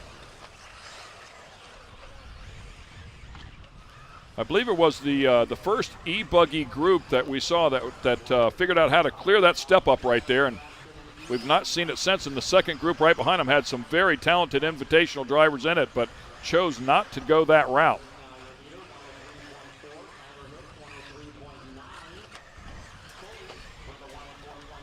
Yeah, Tyler Hooks putting it together. Austin Wick out front here in this one. See, landed just a little bit short there on that one, and you see the rebound in that car as it kicked the back end up a couple of times. Oh, man, ate a rut right there. There's a hole right there. We've seen that develop, and one of the cars hit a rock that peeled up out of the track, and, of course, a hole developed right afterwards, and it's just right in the sweet spot where they want to land. Here we're looking at Braxton Coley. Just saw him. He looked like a Olympic high jumper coming over the step up. Laid the cars completely sideways. Just barely cleared the top of it. We'll see if he does it again. There he does. Perfect line right there for him. The TLR driver out of Carthage, Missouri. Yeah, I was watching that car in the long right-hand sweeper. Let's see if it happens again. He was on the throttle right here really hard last time. Right there, it just looks like it's a little bit tight. Pushing just a little bit, but everywhere else, man, this thing is handling great. Yeah, Braxton right now, that time by with a 21.3. Oh! Big mistake there. What a shame. Doing a beautiful job of that step up as well. Yes. It's that third lap every time. Never fails, right? Yeah, he is definitely stringing one together here and still has some time to work with, about 2.5 minutes. So puts together 3. He's definitely on the pipe for sure. Well, it looks like as we're finishing up here, our final heat of open e-buggy with 2 minutes left to go here in this one. Jared Tebow's time, that 1:02. I think it's going to be pretty safe here in this one. You said that last time and they got nipped. That is true. The announcer's curse. That is true. Hook's hoping to change that.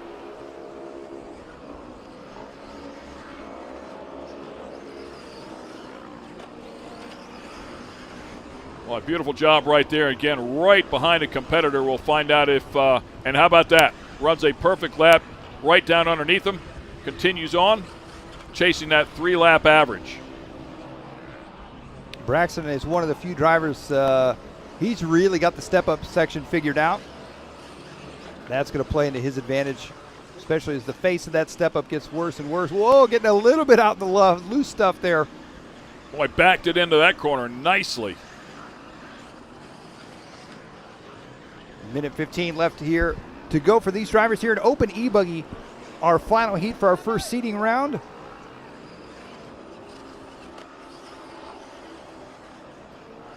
Really looks good. I mean, carrying a ton of speed here, and our top 3 drivers all in the 22nd range here now. Austin Wicks, Tyler Hooks, and Ethan Mechanic.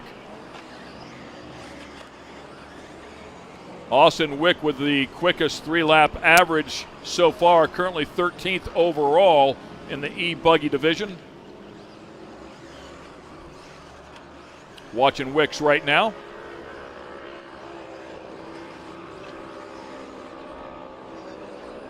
Really opened up the entry of that turn well. It carried a lot of momentum, really did a beautiful job Kind of missed a step up there just a little bit. Yeah, Wick seems to be adapting to this track very well.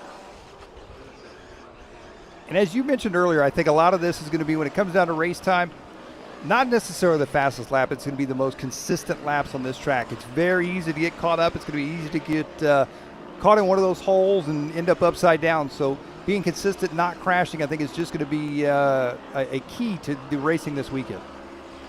And Wick running that step up the same way every time, so choosing not to try and clear it and put together these consistent laps here. He's got a couple of them working here. We'll see if he can better his mark just a little bit. I feel like he's losing a little bit of time right there. That's probably the difference. It looks like these drivers finishing up, working their way off the track here in this one.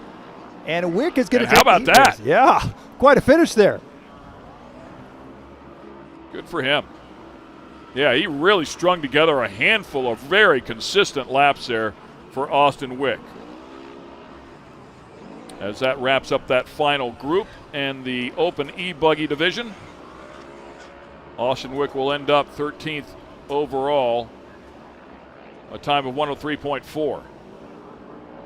Yeah, that means Jared Tebow going to be walking back to the pits here in this one after our first seeding round as your open e-buggy fastest. He's got to be happy about that, a little confidence. Another seeding round coming up next here for these guys in just a short bit. Mason Fuller for the round is going to go second. Ryan Lutz will go third. Cole Ogden fourth. Ryan Pavitas rounding out your top five for open e-buggy. And once again, we will get it over to Scotty. Here on the driver's stand with Austin Wick, team associate J Concepts, driver from the greater Chicagoland area. Austin, good to have you guys here. Tell us about your run.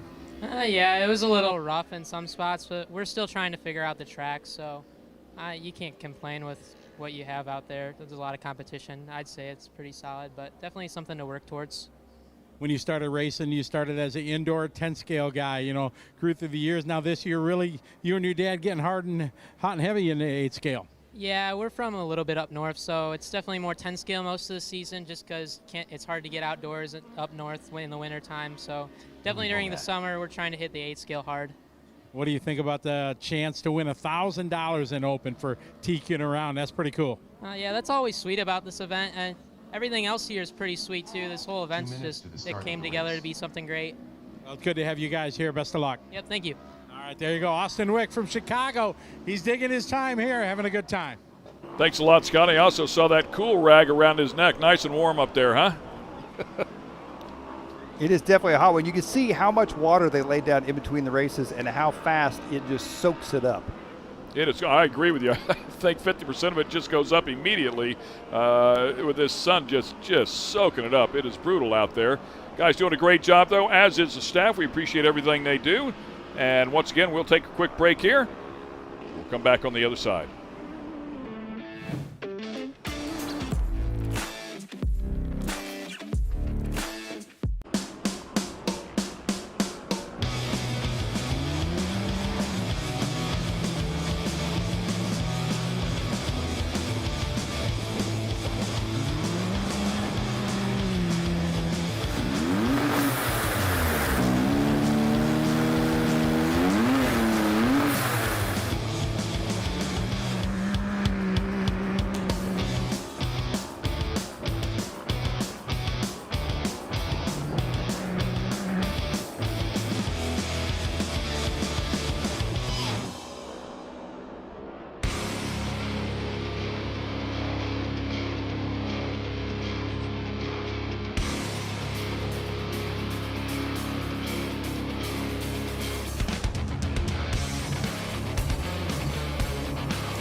And once again, we are back out here at the RC track RC Racing at Visions Off-Road, presented by A-Main Hobbies.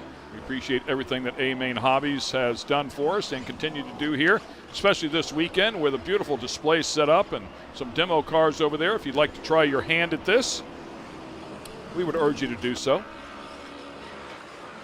Yeah, it looks like taking the track now. We just finished up with our open e-buggy class, which had a mixture of our open nitro buggy guys and our open invite nitro buggy guys mixed all into one class. Now we're on to our Sportsman e-buggy. We saw our nitro e-buggy or nitro buggy class, Sportsman class. We're going to get this right.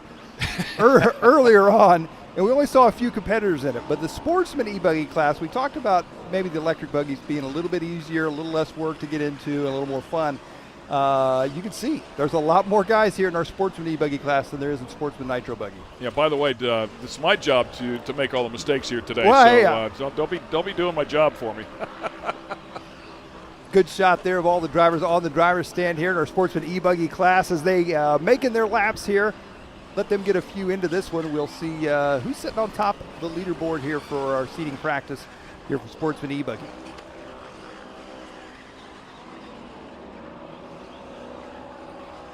Yeah, the skill set dramatically different here, but you've got to start somewhere, and that's what we were talking about. Go over there, try one of those cars out, have some fun, see where you're at, and then come out here and get after it. And I'll tell you, I mean, even the Sportsman competitors that are out here are very impressive to me. I mean, I promise you, I can't go out there and drive one of these things that fast. Yeah, it's a learning curve for sure, but it's a fun learning curve all the way through. And that's another thing. RC racing, it offers a lot of different genres that you can join into, a lot of different classes, a lot of different skill level classes, and at some of the events you even have age level classes, and those can be broken down into skills as well. Which there's a little bit of racing for everybody. And like Ken said, if you're here this weekend and you want to check it out, not only stop by to watch, but get in on the action. A-Main has an awesome demo track set up just to the left side of the actual racetrack, and a fantastic way to watch a little short course racing in the background, some side-by-side racing, watch some RC racing on one side, and drive an RC car yourself. It's funny watching the corner workers as well. You know, when the Invitational guys are out there, they're relaxed, standing around, and everything's good. When the Sportsman drivers are out there, their head's on a swivel. They keep it good. Keeping them busy. Keeping them busy. It comes at you from all directions. They don't really care about that tube thing so much, and there you go. Thanks for giving us a great example. Well, looks like 5 laps into this one, Kenneth Drake going to be out front with a 3 consecutive fast laps combined. Is going to be 112.2 for him, leading the way early on. Brian Johnson, that number 2 spot. Bontrager in that number 3 spot, and Taylor Janda in the 4. And I think that's where we'll start seeing the biggest discrepancies, right? And even the lap times. If you look at the lap times, the 20.4s, if you will, 20.5s, we're 23.5 here, 23.4. Yeah, a big difference for sure, and such a short lap. But it's the consistency lap and lap again that the pros are able to put together. So you see the 101 that we saw, the 101 flat, I believe it was. And it was in the electric category, but still it's the consistency to put those 3 together, which separates them from the novice competitors who come out here, and you might get one good lap and then you make a mistake. But as you mentioned before, it's all part of the fun. I mean, you put yourself in the proper class and you find other people at your skill set level and you go have some fun, and then you don't even really notice the difference. Yep, you're absolutely right. You're absolutely right. Billy Womack back out on the track. Scotty talked to him a little earlier. Very cool backstory for Billy Womack. I did not realize that he had come from the full-size crawling world, the rock bouncers and all that, and worked his way into RC, and now is here racing this weekend, which is fantastic to see. Keeping an eye on Taylor Janda there, currently 3rd inside of the group. Yeah, Taylor working his way back around, this time by the line there, a 22.5. As you can see, the track just continues to get a little rougher each and every session.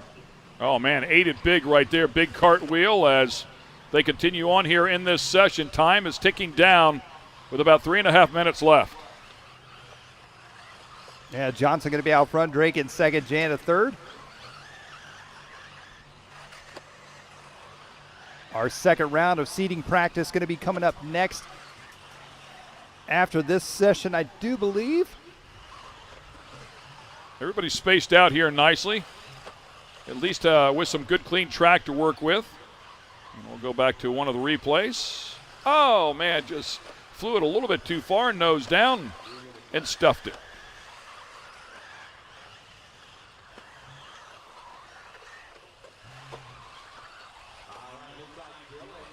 Janda coming back around there through the step-up section. None of these drivers going for that step-up jump. They're taking the safe line there, bouncing off the face of it. Talked about a little bit earlier, the face of that step-up is going to get pretty worn out by the end of Saturday, so it'll be interesting to see the lines that these guys start taking. Oh, Janda catching a hole there, coming onto the front straight. Yeah, left rear right in that hole and launched it. You take a look at pit road. Janda on and off and outside and under pit road and back on the track and going again. No harm, no foul.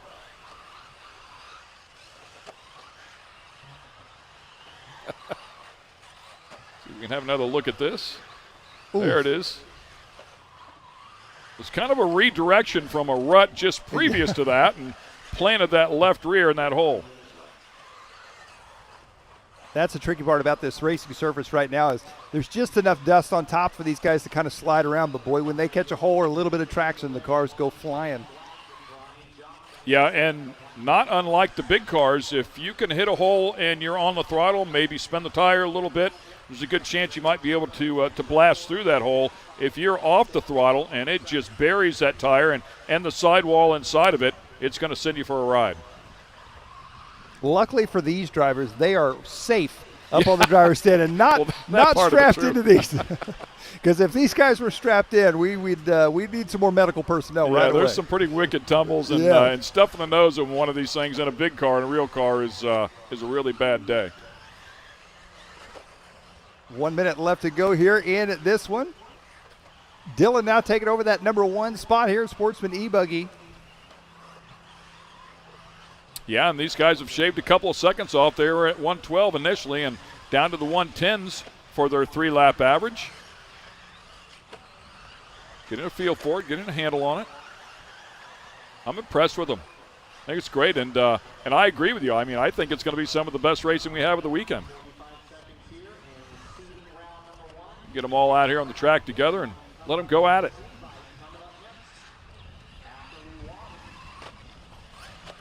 Coming back through that infield section there, Brian Johnson. He is sitting second right now with a 110.7. So 7/10 off the 3-lap time of Dylan.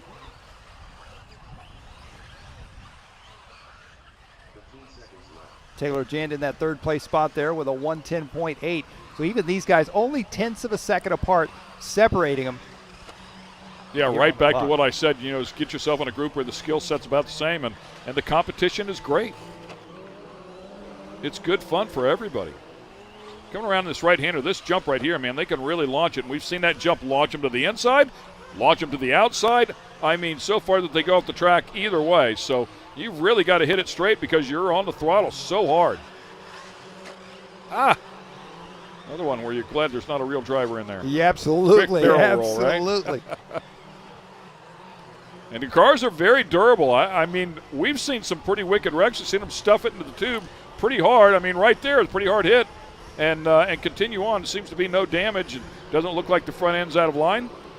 Yeah, I'm going to say that with some of the hits that we've seen taken this weekend already. That one might be just like that, these cars are pretty dang tough, and they're up for the task. That's for sure. Awesome stuff. I mean, it's just a good feeling to know that you can go spend that money and the thing's pretty durable. You know you're going to make some mistakes. You know you're going to stuff it, and you don't want to have to bring the car back and fix it every single time that happens. So it's a great peace of mind, no doubt. Beautiful look here at the track. MidAmerica Outdoors is where it's all going on. Off to the far distance there to the right-hand side is the side-by-side track as well. A lot of stuff going on. There's a pool out here. There's a lazy river out here. There's a drag strip out here. They're going to have concerts here all week long, including Buck Cherry, I believe, tomorrow night. You're missing the key event of the weekend, which is the downhill Barbie Jeep race. I was not aware of that one. Yes. Exciting stuff everywhere here, and Scotty's right in the middle of it. Scotty, who do you have, buddy? Johnson down here from Bakersfield, California, Brian, you're wearing a lot of hats this weekend. Not only one of the participants, but you're also helping with tech inspection. Tell us about your event so far. Great event, awesome raceway here, great facility. Track's a fun layout, a little technical, so it's, a little challenging. Fast lap, so it's great, How long have you been racing RC? 3 years. This is my 3rd year racing. What was the catalyst that got you into it? Just something else to do. I used to do remote control planes and got out of that and got into cars. Oh, it's good to have you here. We appreciate all your help putting this all together and being part of the team. All right, thank you. All right, Brian Johnson there. One of the many spokes in the wheels putting all this together here at Visions RC. Thanks a lot, Scotty. Great interview, and nice to hear from these guys, no matter what level they are at. So out of airplanes and into cars it is. We're going to take a quick break here one more time, but do not go away. When we come back, the Invite drivers, some of the absolute best in the world, will be here.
And we are back. Take a look here at our ProTech RC pit lane cam as we get set to go for our Invite drivers here from MidAmerica Outdoors for the Visions Off-Road.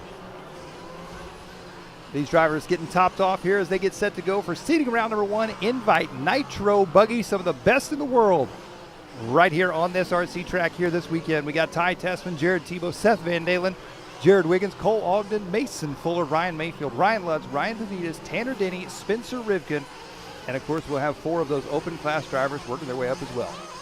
And a good look at the controllers that they are all using up there. You can see that the track has been groomed here a little bit as well. I love the eye contact from the mechanics down there. Everybody giving each other a nod. Okay, pretty much a 3-2-1. Let's let them go. So a little bit of communication down there on pit road as well. Well, this is going to be an excellent preview here, although it's only seating practice of tomorrow's qualifying sessions, and of course leading into Saturday's main events, our 3-moto format that we've got on Saturday. These 10-minute races, we've talked about as hot as it is, most of these drivers are going to have to pit at least once, if not, I don't think they have to pit twice. You got to pit twice in 10 minutes, you may have more problems than just finishing the race. And of course, almost all of these drivers, I believe, are in the E-class as well, and came out here, got a really good feel for what they want their cars to do. I'm sure went back, made whatever chassis adjustments they felt like would apply here to the nitro car. Look at him clearing this step up here already. Mayfield I saw do it before as well, so they're going to attack this track here pretty hardcore now, I would think. Oh, man. Yeah, it looks like, speaking of Mayfield, that's Mayfield. They're having some problems. That is one driver we did not see in the Invite e-buggy class this weekend that we have in the Invite, which kind of surprises me a little bit. So Mayfield not out there at e-buggy, only running the nitro buggy class here this weekend, focusing on one class, whereas somebody like Cole Ogden, he talked about on the driver's stand after his e-buggy session. He tried some things with the e-buggy. He liked the way it worked, and now he's going to apply it to the nitro car. Good look here at Fuller. Mason Fuller currently second on the board. Quick lap 20.63, 20.54 now out of Jared Tebow, and we saw Tebow at the top of the ranks there in the electric class as well. Now we're talking about individual lap times here as they'll all start picking them off down into the 20s. 20.5 quickest we've seen so far, 20.6 out of Jared Wiggins, but Wiggins at the top for the 3-lap count at 102.3. Yeah, fantastic start here in this one for Jared Wiggins, the Techno RC driver out of Texas. Doing a fantastic job here. Oh, Mason Fuller there in the number 2 spot. Gets wild, lands back on his wheels, though. He's going to be in that number 2 spot. Jared Tebow in the 3 spot. Ryan Pavidis once again mixing his name up in there. It looks like Spencer Rivkin in the pit lane. And when you're in a qualifying session, I know this is a seeding session, but when you're in any sort of session where you're trying to string together some laps, when you make a mistake early on, that is the longest lap you have to complete every single time. Yep. You know you're just wasting time to try and get back around to that start-finish line. Absolutely. Mason Fuller trying to recover from that rough lap that he had there earlier as he works his way back around. Jared Wiggins still holding strong on top of the board right now with a 102.3. Way wide right there, out into the loose stuff. You can see where the blue groove is forming down there on the inside of the turn. Jared Wiggins, one of those drivers, he has put in a ton of work on and off the track. Jared is not only a close call right there, bicycle through the corners. Not only a fantastic driver, but he's quite the setup guru, and he likes to create and tinker. So he tinkers on his cars a lot. I spent a couple weekends pitting with him, and he spends more time working on his cars than I do drinking iced tea. And that's a lot of time. I love the fact that they're not making this track perfect after every session. It is a ever-changing course. They have to deal with it. They have to anticipate what they're going to have to deal with. Wiggins trying to pick his way down through there and actually does do so, but that's the level of competition. You don't just drive away from these guys. And almost worthwhile to check up and try to find yourself some clean track. Yeah, that's going to be Ryan Pavidis right there in front of him. Pavidis not giving him an inch of room there. Pavidis running a strong weekend as well. He's dropped back down to the number 7 spot here in this one. As we take a look at Spencer Rivkin. Goes for a vicious ride, but ends up back on his tires. Sort it out and make another run at it. Rivkin a little bit deeper down inside of the pack, and you were talking about Pavidis before, and Pavidis up at the top of the charts here earlier in the days, but now it's about stringing together 3 of them, not just one fast one. Yeah, it's going to be interesting to see what he can do here. He's definitely been working hard, racing there in Southern California. There we got Spencer Rivkin on the driver's stand. You can see the full focus out of Rivkin as he's trying to find the fast way around this racetrack. Jared Wiggins still on top of the field. Big airtime right there. Checks up right at the entry of the turn. Nice job. Somebody on their lid. One of the corner workers out there to help him out. And that step up. Oh, almost perfect. Just cased the top of it. A little bit of smoke out of that one as well, and we talked about that. If you see a little bit of smoke, they're probably running it a bit on the rich side, which will take care of the engine, of course. And another one, I think that was Wiggins. Was that Wiggins that went for the ride? I believe it was as he comes in there for a pit stop.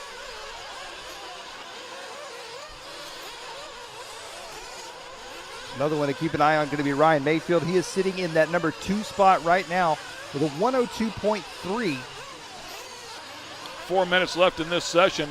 Well, we talked about these guys being able to run anywhere between 7.5 and maybe a well-tuned engine upwards of 10 minutes before they have to come in and pit. My question to you is, who keeps track of that time? So definitely that is all on the pit guy, and that is, I should say, pit person, because Jared Wiggins, it looked like his dad may have been fueling him right there, but his girlfriend, Katie Roxbury, does a fantastic job at a lot of these big races. Being the mechanic, as he comes in, she tops him off, and they have some of the fastest pit stops you see. But typically your mechanic will keep in track of that, and some of the guys use headsets, some use the old traditional just scream and yell until somebody hears you and come on in for fuel, but that is definitely on the mechanics to keep track of that, which even adds more to it. Yeah, I can see and Wiggins again just really struggling down there at that end of the track.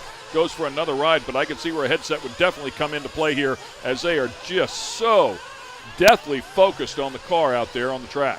Well, as Jared Wiggins has a little bit of trouble, take a look at Ryan Lutz, a 20.3 last time by the line. Ryan Lutz now with the fastest 3 consecutive laps, jumps his way up to the number 1 spot with a 102.048. Yeah, beautiful job there by Lutz.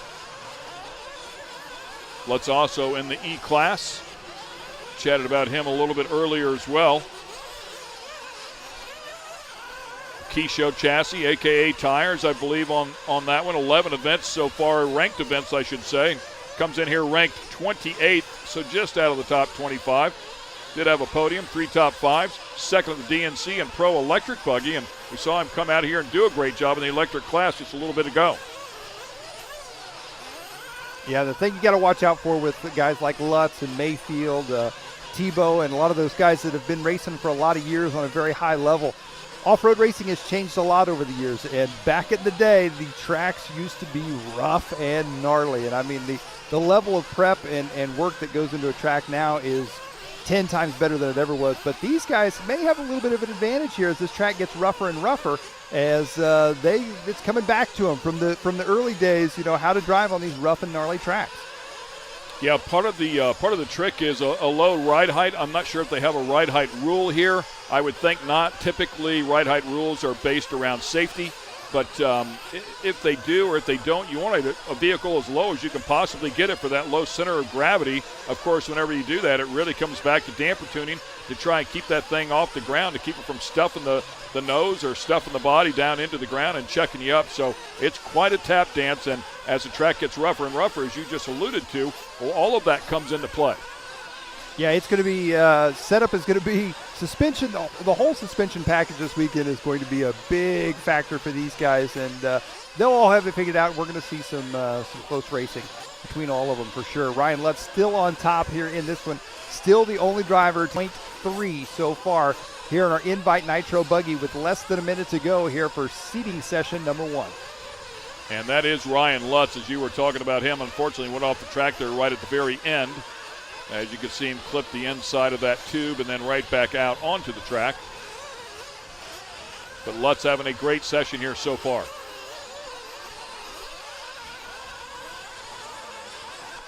Blue and magenta, I believe that is. Blue and red.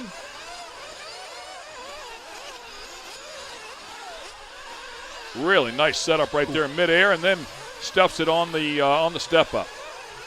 Yeah, he's got their Pavitas right there in front of him.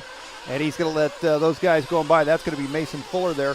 Oh, Fuller going for a wild ride. Oh, Lutz for a wild ride. Yeah, and I thought a really gentleman move there by Lutz. You could see him go up and to the left and open up that door and allow the other competitors clean track. And looks like he's going to do possibly the same thing here. Maybe it's a mechanical. Hard to tell, but looks like he's getting out of the way there. But very respectful thing to do to your fellow competitors. Yeah, looks like he may have flamed out here in this one. Out just as time runs out as well. Can Ryan Lutz hold on to that top spot here for seating round number 1 of the Invite Pro Buggy class? And look at Jared Wiggins. Wiggins coming around now. Ryan Mayfield. Looks like these drivers are all going to finish up here. And it looks like he is going to do it. Ryan Lutz. Wow, out of nowhere, Lutz mid-race there came up and took that top spot. Jared Wiggins putting in a fantastic run there to finish up second overall here in seating round number 1. Ryan Mayfield third, Mason Fuller fourth, Jared Tebow fifth, Ogden Rivkin, Ty Tessman, Seth Van Dalen, Ryan Pavitas, and Tanner Denny rounding out your 11 here for the invite. Last group here that we will be bringing to you live today. Of course, we will be back out here first thing tomorrow morning. I believe we start about 9 a.m. Central Time. And, of course, tomorrow it'll really count. These sessions here really count, but this kind of sets them up for their qualifying group for tomorrow. And tomorrow will be qualifying. And we'll go racing as well here throughout the weekend to finish things up on Saturday with a lot of money on the line. Congratulations to Ryan Lutz on this great effort here in the Invitational category, followed up by Jared Wiggins. Ryan Mayfield, not in the electric motor class, comes out here and proves why he is ranked at the top of the charts, finishes up inside of the top three. Mason Fuller and once again Jared Tebow, who did a great job in the electric category and does so here in the nitro category as well. Nice highlights reel here as we put together some action for you. Good look at that track right there to see how it had really developed. It is definitely, it's going to have a lot of character before the end of the weekend is over. As you can see, Richard Saxton there of Team Associated helping to lay down some water, take care of the track just a little bit. Yeah, Joey and Christensen and the gang doing a great job. Giving us a good racetrack here to work on all weekend long. So we appreciate all their help, and we thank all the guys out here as well. It's been a lot of fun to cover. We'll see you tomorrow.